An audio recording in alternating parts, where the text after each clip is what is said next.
So yeah, so what did I do in my month in Bali?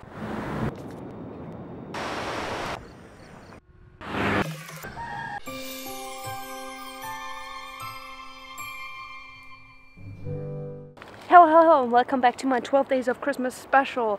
I'm doing this together with my friend Jose from My Normal Gay Life. Check out his video of yesterday if you haven't already. There's a playlist, put a link down below. Tomorrow he's gonna do another one, and then it's me again. So stick around for the entire series, 12 videos. Crazy.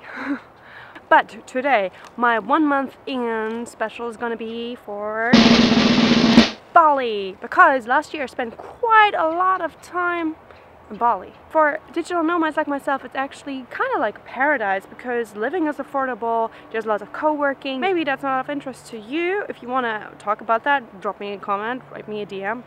We can talk about that, but Bali generally is a great place to just chill. You can stay there for a week or longer. There's so many things to do. You don't have to do all the touristy things like going to Nusa Dua just to see sunrise and do some surfing, or going to Nusa Penida for snorkeling and watching some tropical fish, waterfalls. I actually wrote and made a map about all the best waterfalls I saw, and some of them which I wanted to go to because, well, there's so many I couldn't actually squeeze that in, even though I stayed there for quite a bit.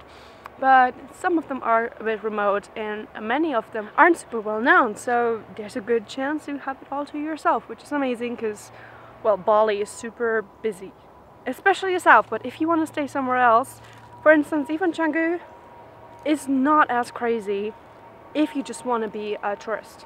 If you don't want to go out, hang out, party. So yeah, what did I do during my time in Bali? Well, first and foremost, I got myself a villa. I'm a solo traveler and I could afford my own villa space.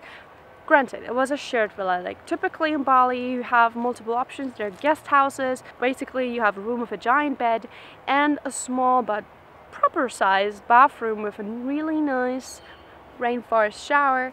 And then you have a little balcony, and there's usually a shared pool and an outdoor kitchen area where you can cook anything. But in Bali, it actually costs the same to go out to eat than to make your own food, because fresh fruit, especially local one, is quite cheap, and you can go to local vendors instead of supermarkets to really get good deals. But generally, I didn't cook that much, even though I love cooking, especially to save money. It wasn't necessary in Bali. There's so many cafes everywhere, and especially warungs. The local restaurants are absolutely crazy cheap. You can get a full-on meal, lots of rice, vegetables, good sauce, meat, or tofu, whatever you want, for under $5. I once had a massive meal and a lemonade for $1, and that was really good. So don't underestimate warungs, but if locals are eating there a lot, go for it. One thing though, if you eat in Bali, you should always be careful about tap water, because so many people contract traveler's diarrhea, and it's super common. It's called Bali belly for a reason. I mean, in different countries it's called different things, but in Bali it's Bali belly, and like everyone has it at some point. So always, before you go to Bali, get medicinal cold, or if you're in Bali, you just go to a pharmacy and get your medicinal cold just in case you need it right away. And hydrate, especially use Powerade or like electrolyte drinks. So avoid anything that might have tap water on it, such as salads or freshly washed fruit, and don't have any ice in your drink that doesn't have a hole in it, because that is pre-packaged ice. It isn't just frozen tap water. Just a little hint. The first couple of weeks I was in Bali, I actually just jumped right into the local scene. There's so many co-working spaces, there's so many events going on, like workshops, and people do yoga and have some retreats, and there's also blogger events if that's what you're interested in. But there's always something going on. There's Facebook groups to check out, there's local boards to check out, and just jump right in, talk to people, and they will invite you to stuff. They may make you aware of things, and there's usually like things happening in Ubud, which are more on the spiritual side, and this way I got to meet so many new people, and some people which I always wanted to meet I knew from online space, And then for a little while I actually rented a guest room in a village near Canggu. It took me 20 minutes to get to Canggu, which was a bit of a nuisance because it was along a super busy road, but it also meant that it was super quiet at night except for the temple events, which are quite loud. But it was only like a 5-minute ride through rice fields and towards the beach where there was a water temple. And most of the tourists didn't know about it, so I had it to myself during sunset and sunrise, and it was just so beautiful and super relaxing and a really nice difference from the busy life that is Canggu and Ubud. So you can also have that. I actually learned how to drive a scooter because otherwise you cannot go anywhere in Bali. Don't walk, it's too dangerous. Don't take a taxi, it takes forever and the costs kind of accumulate, and scooters are dirt cheap if you don't get scammed, so always get it from your reception. Don't just go anywhere and haggle. Always negotiate though, always check all the brakes, check the tires, check the helmet, because sometimes there's fleas in there, or it's not even safe, it's cracked or it doesn't fit, you know, like all of it. Lights, don't forget the lights. And yeah, and the speedometer, that's usually broken though. So in total it took me, I think, like 2 weeks until I was finally confident and capable enough to use a scooter by myself and not have a full-on panic attack or actually run into a wall just starting it, which happened and made people laugh, but also was dangerous. So you really need to have lessons. Don't just jump on it. Always wear a helmet. So many people don't wear a helmet. So many people drive half naked. That's super offensive because it's a conservative country and you are not driving on the beach. Also, you'll get burned. Your skin gets really painful rashes. Also put a sarong on top of your seat, so you always have it with you in case you just want to spontaneously go into a temple, and also you don't want to burn your bum in case you are wearing shorts. So anyway, I had a scooter and I went and saw a couple cool places. I checked out a couple waterfalls, like I said. Check it out on a blog. I made a special blog post series just about waterfalls because I love them. A couple of them I went to by myself, a couple I went to with friends. I actually also went to haunted places such as Taman Festival.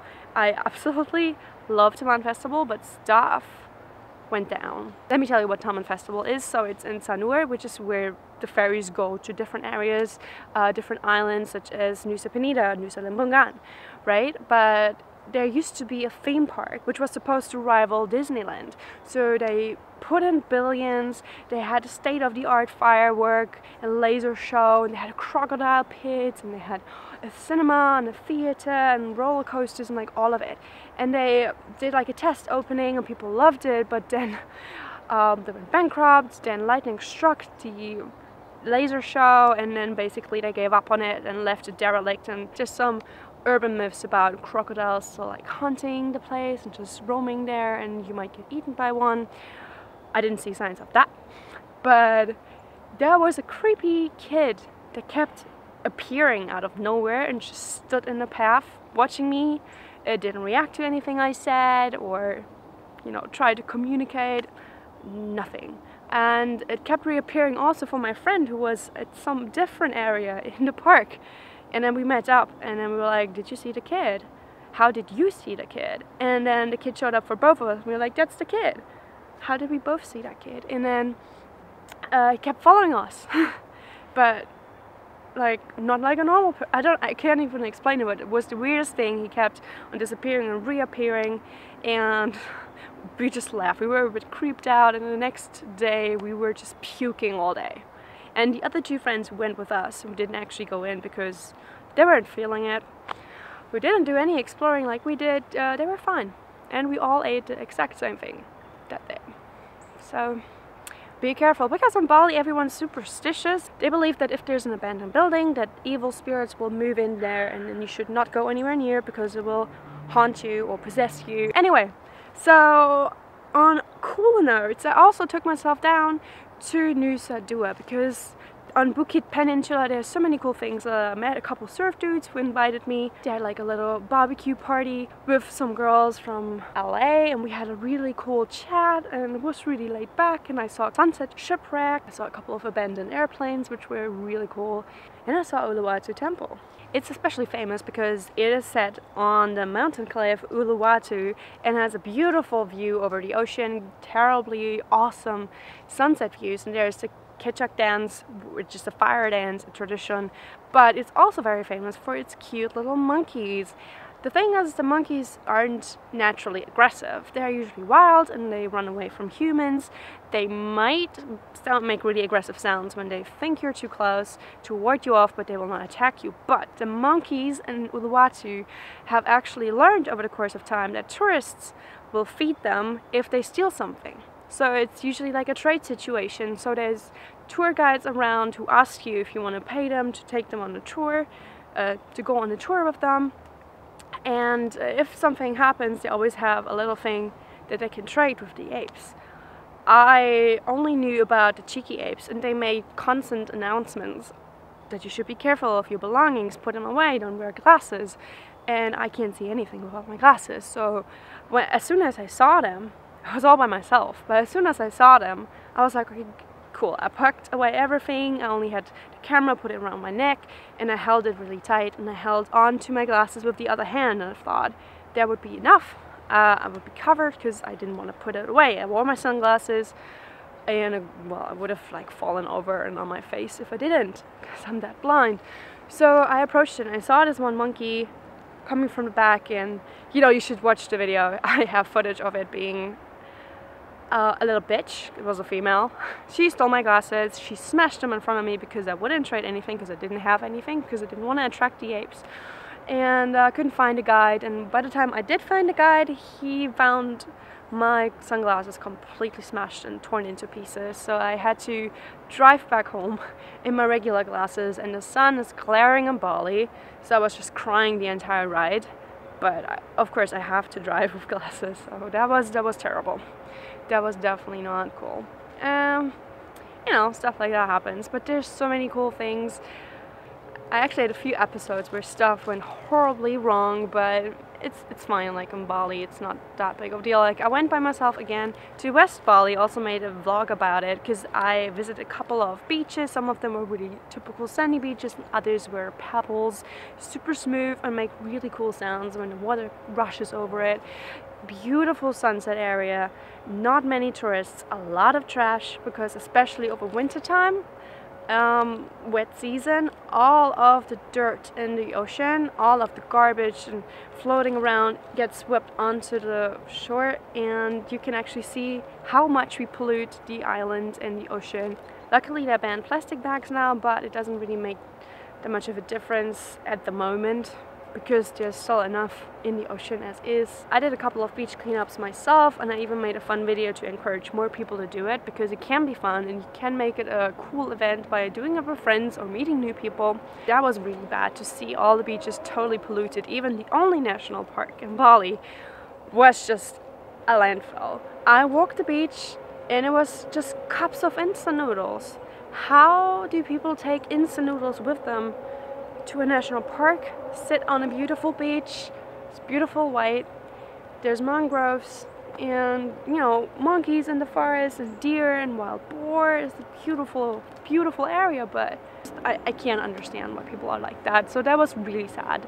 And I also sadly saw an accident happen where a person fell over and landed on their neck, and nobody did any first aid. We tried, but people were so reluctant to let us help. A thing that I learned is when you are in need of medical help and you want to go to a hospital, the best way is to actually drive to the hospital. Get someone to drive you, because the ambulance takes a long time to get there. Might actually find you because the location is a bit fussy, and also it's just the fastest way. People don't really know, as far as I saw, they don't really know first aid. And yeah, you should have your own medikit with you. So a good idea is to actually also bring your own kind of plasters, because if you do have a scratch wound from like a bike accident, which sadly are very common, so well, do have a bike license, do have the proper insurance, because if you have a really serious accident, like I said, they're very common, then you are covered and don't have to pay like 20K out of pocket. But yeah, bring big plasters, because they don't have big plasters. It was so hard to find appropriate plasters when I had a big surface wound, And I searched all over Ubud, I searched all over Canggu and found one place that had my plasters and that weren't sold out already. So yeah, big plasters, bring them with you just in case. I hope you don't need them. So if you're only in Bali for a short time and you don't want to rent a scooter, you don't feel confident, it's totally fine. You can always download the Gojek app. It's free. Everybody uses it for everything. They deliver food, they do your groceries, they can transport items or documents if you need that. Maybe you bought something in a place that's in North Bali but you don't want to carry it with you, you can get someone to take it for you. And yeah, it's free to download, it's pretty reliable, it's pretty cheap, and you can get driven around. You can decide if it's a taxi or if it's a Gojek driver, but one thing, it is not very well received. Locals hate it because they push away the taxi business, but the taxi business, like I said, is really hard to sustain because it's so difficult to get anywhere in time because you're constantly stuck in traffic, the roads are blocked, and with a Gojek on a motorbike you can just easily go someplace and make it in time mostly. So do check where you can actually get a pickup and drop off, because many villages actually have giant signs that forbid in very clear terms any of those apps like Uber or Lyft or, you know, Gojek. And you also might not get picked up by Gojek from the airport. That's been a real problem. So you might have to go with a taxi driver or arrange that in advance. You should check the prices. Usually it's 250k Indonesian rupiah to go to Ubud or Canggu. So be careful that you not get scammed on that. And yeah, feel free to negotiate. But always keep in mind that if you're really proud that you pushed them really low, the price is really cool and you just saved 2 cents, that it's just 2 cents. Sometimes you just might want to haggle for the fun of it, but also, you know, pay them like a tip because they do rely on the money. Especially when you go to restaurants, so many people don't tip, but it doesn't really make that much of a difference. If it's like 20 cents, but it adds so much to their monthly wage because they don't make a lot of money. One more thing, if you're staying in South Bali, close to the airport, like Seminyak or Kuta, that's the area where all the tourists go to party. That's where a lot of people get into fights, and you need to be aware that there might be noisy nights, that there might be rambunctious places, and it's not the most scenic anyway. It's not even the cheapest, so I would definitely not stay there. Seminyak is kind of fine, but also too crowded. I didn't really like walking around the streets. There are some streets you can walk around on. You can get from your hotel to the beach usually. Sometimes there's a shuttle that's free, but I hope you liked my little video on my month in Bali. If you did, drop me a comment, also give me a like, subscribe and enable notifications because there's gonna be more videos in this series. Tomorrow it's gonna be continued on my Normal Gay Lives channel, so stick around for that. Stay travel-tastic and bye!